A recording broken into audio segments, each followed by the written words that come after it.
السلام عليكم ورحمة الله تعالى وبركاته. خيات قيمها قايها وعن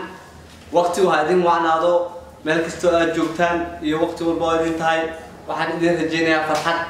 وحن إذا رجينا عافمات موقع كان هدي أحكي أصوتاي فضلا سبسكرايب لايك شير كومنت ونودي تقولين ما أنتم هذه عاو هذه هيا هذا عاو هذه هيا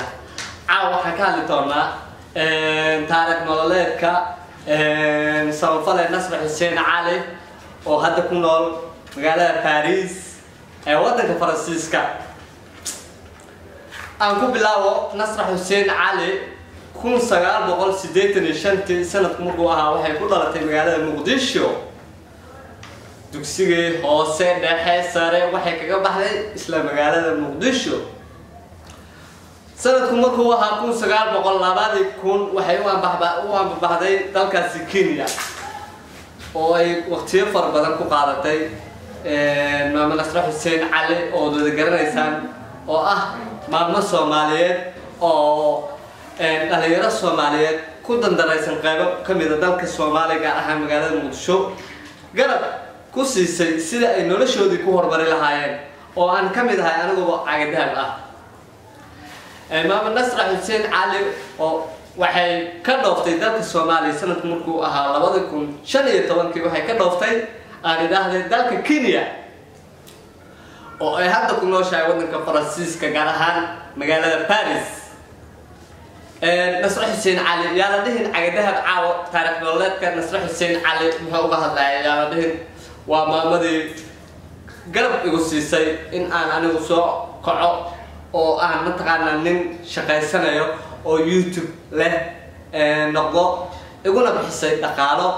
iyo maskax intaba iyadoo aan wali ka harin noloshayda oo maalin walba ila socoto caafimaadkayga iyo waxa aan ku noolahay la socoto way mahadsan tahay maadaama gabadha Soomaaliyeed aysan hooyada iyo aabahay iyo walaalahay midna aysan ahayn oo ay ugu damqatay in ay mataqaanaa bini'aadanimo iyo Soomaalinimo ani kalimeena ay danqanin rag badan oo aan halkan ku soo koobi karin ay u danqatay oo aan mid iyo laba hadii aan ka soo qaato oo aways madaxeeda kamida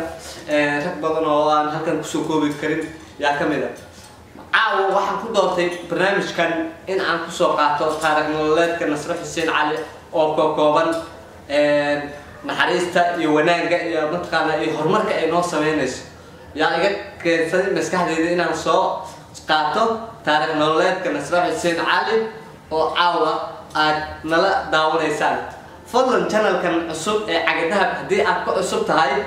subscribe-ka ha ka baqeelin like day share day comment day waxaan ka codsanayaa dadka asxaabteyda meel walba oo ay joogaan inay iga dabageeyaan YouTube-yada waaweyn ee aan isku magac nahay balse idheer subscribe-ka ha la iga dabageeyaan tan iyo kulanti dambe waa cagadaha oo idin leh sidaa iyo nabadgelyo amaana Allah